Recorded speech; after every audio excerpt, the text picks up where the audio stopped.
नमस्कार मित्रांनो, मेडावाल्या 1.25 लाख शेतकऱ्यांना वाऱ्यावर सोडून महावितरणवाल्यांना देऊ लागले सौर पंप. मेडामार्फत पैसे भरून 2-2 महिने झाले तरी शेतकऱ्यांना पंप मिळेना. तर सविस्तर अपडेट जाणून घेण्यासाठी मित्रांनो व्हिडिओ हा शेवटपर्यंत पहा. राज्याचे मुख्यमंत्री राहिलेले आणि सध्याचे उपमुख्यमंत्री असलेले देवेंद्र फडणवीस हे नेमके कसे आहेत याचं गमक अद्याप राज्यातील अनेकांना उलगडलेले नाही. शेतकऱ्यांना तर ते सातत्याने वेड्यातच काढत आहे.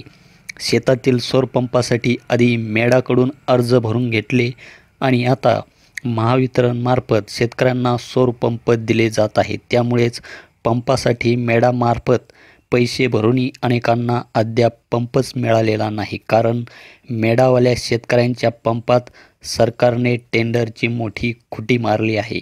यावरूनच आता वारे फडणवीस अन वारे सरकार अशीच म्हणण्याची वेळ जिल्ह्यातील अनेक शेतकऱ्यांवर खऱ्या अर्थाने आली आहे. विजेचा लपंडाव थांबविण्यासाठी सरकारने शेतकऱ्यांना कुसुम योजनेअंतर्गत सौर पंप देण्याची योजना सुरू केली आहे. ही योजना मेडा या विभागामार्फत राबविली जात असून या योजनेतून बीड जिल्ह्यात आतापर्यंत 6090 अधिक सौर पंप बसले आहेत.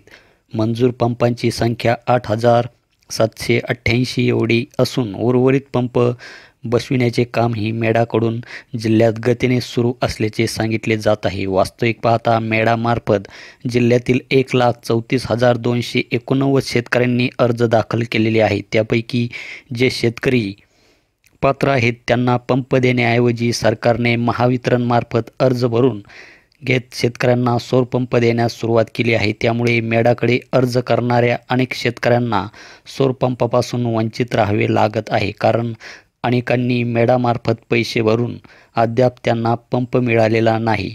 टेंडरचे नाव पुढे करून 2 किंवा 3 महिने पंप मिळणार नाही असे सांगितले जात आहे. दुसरीकडे महावितरणकडे अर्ज केलेल्या शेतकऱ्यांना मात्र तत्काळ पंप उपलब्ध करून दिला जात आहे. सध्या राज्याचे उपमुख्यमंत्री देवेंद्र फडणवीसांकडे ऊर्जा खाते आहे. मेडा आणि महावितरण हे दोन्ही विभाग ऊर्जा खात्याअंतर्गत येतात. एकाला झुलवायचे आणि एकाला द्यायचे असाच त्यांच्या या ऊर्जा खात्याचा कारभार असल्याचे आता स्पष्टपणे समोर येत आहे. कारण मेडावाल्या शेतकऱ्यांना वाऱ्यावर सोडून फडणवीसांनी महावितरणकडून अर्ज मागून घेत त्यांना पंप देण्यास सुरुवात केली आहे. त्यामुळे यातून फडणवीसांना नेमकं साध्य तरी काय करायचे आहे असाच प्रश्न आता बीड जिल्ह्यातील अनेक शेतकऱ्यांना हा पडलेला आहे. तर पुढचे पाठ मागचे सपाट. फडणवीसांची प्रत्येक योजना घोळ घाली असते. सौर पंपाच्या योजनेतही त्यांनी तसाच घोळ घातला आहे.